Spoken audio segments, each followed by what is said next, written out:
DPO Bhakkar سید علی رضا کے تبادلہ کے بعد بھکر کے مختلف تھانوں میں تعینات تفتیشی تھانے داروں نے اپنی اجارہ داری قائم کر لی۔ ڈسٹرکٹ پولیس آفیسر کی غیر موجودگی میں تفتیشی افسران نے میرٹ کی دھجیاں اڑانا شروع کر دی ہیں۔ مبینہ تھانے داروں نے ملزمان کو بے گناہ ثابت کرنے اور مدعیوں کو ملزم بنانے کا گھناؤنا عمل جاری کر رکھا ہے۔ تھانہ صدر بھکر جسے ماڈل تھانے کا درجہ حاصل ہے، وہاں بھی صورتحال مختلف نظر نہیں آتی۔ انتہائی قابل اور میرٹ پسند SHO کی موجودگی کے باوجود تفتیشی افسران مظلوم اور بے سہارا افراد کے لیے قہر کی علامت بنے ہوئے ہیں، جس کی جیتی جاگتی مثال 12 جولائی کو درج ہونے والا مقدمہ 668/22 ہے۔ FIR کے مطابق رضائی شاہ شمالی میں 4 ماہ قبل آسمہ نامی خاتون پر اس کے شوہر رانا اشفاق نے بہیمانہ تشدد کیا، جس کے نتیجہ میں خاتون بری طرح سے زخمی ہو گئی۔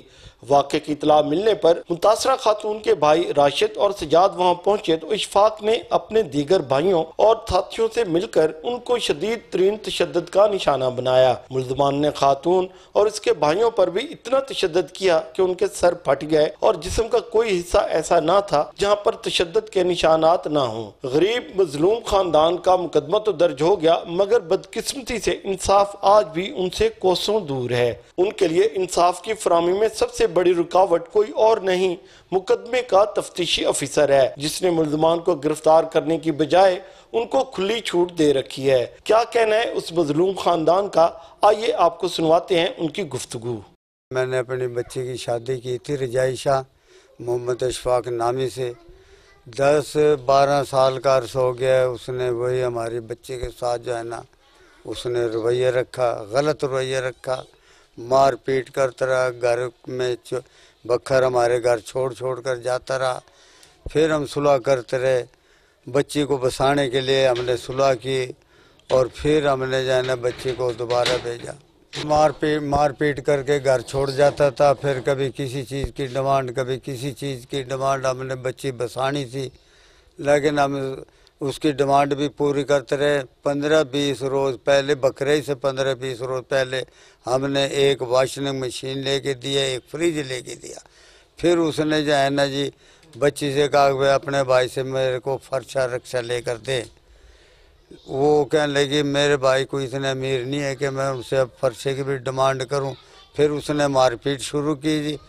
پھر عید کے بعد جو ہے میرا جو ہے نا دوتا وہ آیا ہوتا بکھر، میرا بیٹا جو ہے نا محمد سجاد اس کو گھر چھوڑنے گیا تو بچی کی حالت خراب تھی، پھر اس کو بھی تشدد کیا اور مار پیٹا اور ڈنڈے سوٹوں سے بھی مارا، ہینٹر سے بھی مارا۔ پھر اس نے اطلاع دی، پھر ہم گئے۔ جیسے ہم روڈ پہ اترے ہیں تو انہوں نے 10-12 آدمی جو ہے، ہم نے رپورٹ میں درخواست میں بھی 10-12 نامعلوم آدمی لکھوائے ہوئے ہیں۔ ابھی تک انہوں نے ایسے پیٹا، خدا کسی کے باپ کو وہ ظلم نہ دکھائے اپنے آنکھوں سے جو میں نے ظلم دیکھا ہے۔ جیسے ایسا واقعہ ہوا جو سیالکوٹ میں 2 بھائیوں کے ساتھ حاکیوں سے ظلم کیا تھا، وہ تشدد میرے بیٹوں پہ کیا، لیکن کچھ ظلم انہوں نے کیا، دوسرا ظلم جو ہے نا ابھی تک پولیس نے ہمارے ساتھ رواں رکھا ہے۔ ابھی تک 4 مہینے کو ہیں، ابھی تک جو ہے نا وہ نہ ملزمان کو وہ گرفتار کر سکیں اور نہ ہی بقیہ ملزم کو گرفتار کر سکیں۔ اور یہ جو قمر نامی جو ہے نا ملزم ہے، اس نے عبوری ضمانت کی ہے۔ اگر یہ پولیس کی حراست میں یا اس کی ضمانت عبوری کینسل ہو جائے، پولیس کی حراست میں آئے گا، ہمارے دوسرے ملزمان بھی گرفتار ہو جائیں گے اور ایسے ہمیں کوئی امید نہیں ہے کہ پولیس ہمارے ساتھ رابطہ قائم کرے گی۔ کوئی ہمارے ساتھ انہوں نے رابطہ نہیں کیا، نہ ہمارے ساتھ تعاون کیا ہے۔ وہ جو ہے نا کیس کو لمبا کر رہے ہیں، عدالتوں کے چکر لگا رہے ہیں، ہمیں کوئی انصاف نہیں ملا۔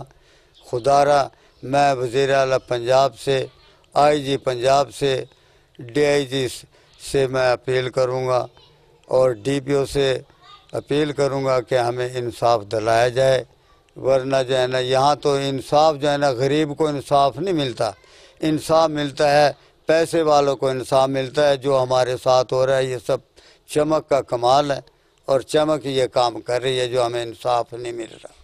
عید کے دوسرے دن بھانجے کو لے کے گیا تھا، بنوئی نے وہاں بندے اکٹھے کر رکھے تھے، پتریر بھائی سارے تھے اس کے، یار سنگتی بھی تھے. اس نے دستی حملہ کر دیا میرے پر مارنے پہ، ساروں نے ڈنڈے سوٹے بیلچے ہینٹر. پھر میں شیروں کے سر میں اس نے کواڑی ماری پٹھی سائڈ. پھر بھائی آیا، بھائی پہ بھی سارے پہ گئے دستی ڈنڈے بیلچوں کے ساتھ. اس کا سر پھٹ گیا ہے. میری یہی ہار جائے، ہمارے سے انصاف چاہیے. ہمارے ساتھ بہت بڑی زیادتی ہوئی ہے، بہت ظلم کرا ہے ہمارے ساتھ. پہلے 4 سال کیس چلتا رہا عدالت میں نے صلح سلائی کے ساتھ اس کو مشیروں کو بیچ دیا تھا. 1 لاکھ روپے بھی میں نے دیا تھا اس کو صلح کے ٹائم بھی. اس نے میں گھر کی سیٹنگ کرنی ہے، چننا ہر چیز اپنی وہ کرنی ہے گھر کی. میں اچھا چل لے جب 1 لاکھ روپے، میں نے اس کو 1 لاکھ روپے بھی دیے.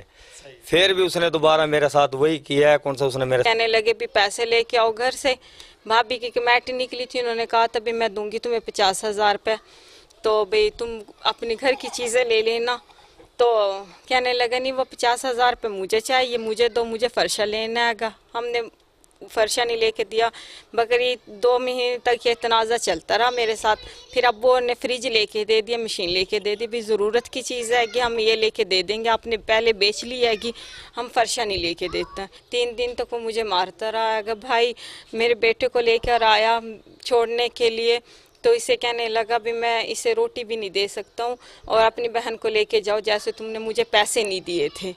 اس بات پہ وہ اسے باہر لے کے گئے، بھی باہر بندوں میں بیٹھ کر بات کریں گے. اسے باہر لے جا کر دروازے کی کنڈی لگا دی، مجھے بند کر دیا، اور اسے خوب بہت مارا پیٹا میرے بھائی کو. تو میرے 8 سال کا بچہ تھا، وہ باہر سے رو تو وہ آیا، کہنے لگا بھی امی ماموں کے اوپر ظلم ہو رہا ہے. میرے دوسرے بھائی بھی آئے، ایک بھائی راشد آیا، ابو جی آئے. تو بھائی راشد کو بھی مارا، اس کا سر پھاڑ دیا ہینٹروں کے ساتھ. بھائی کو بیلچوں کے ساتھ مارا، ڈنڈوں کے ساتھ مارا. جس وقت میں باہر نکلی میرے بیٹے نے دروازے کی کنڈی کھولی تو میرے دیور نے محمود نے میرے اوپر کواڑی کے ساتھ حملہ کیا، مجھے مارا. کہنے لگا کہ انملے میں بھی جاؤ یہاں سے نکلو اور میں کوکی کو جان سے ماروں گا. میں بس یہی کہتی ہوں کہ بھئی مجھے انصاف چاہیے، میرے بھائیوں کو انصاف دیا جائے جو ہمیں نہیں مل رہا ہے. 4 ماہ ہو گئے ہیں کہ 10 سال سے میں نے اپنے اوپر ظلم برداشت کیا، تشدد کیا. انہوں نے جو ڈیمانڈ کی میں نے وہی ان کی پوری کی. لیکن اب مجھے میرے بھائیوں کے لیے انصاف چاہیے، اپنے لیے انصاف چاہیے، اپنے 4 بچوں کے لیے انصاف چاہیے. تشدد کا شکار ہونے والے بہن بھائی جہاں آج بھی انصاف کے منتظر ہیں، وہیں ملزمان بغیر کسی ضمانت کے سر عام دندناتے پھر رہے ہیں. مگر تھانہ صدر بھکر میں مقدمہ درج ہونے کے باوجود ملزمان کی دیدہ دلیری تھانہ صدر پولیس کی کارکردگی پر سوالیہ نشان ہے. متاثرین نے اعلیٰ حکام سے نوٹس لینے کا مطالبہ کرتے ہوئے کہا کہ انہیں انصاف فراہم کیا جائے.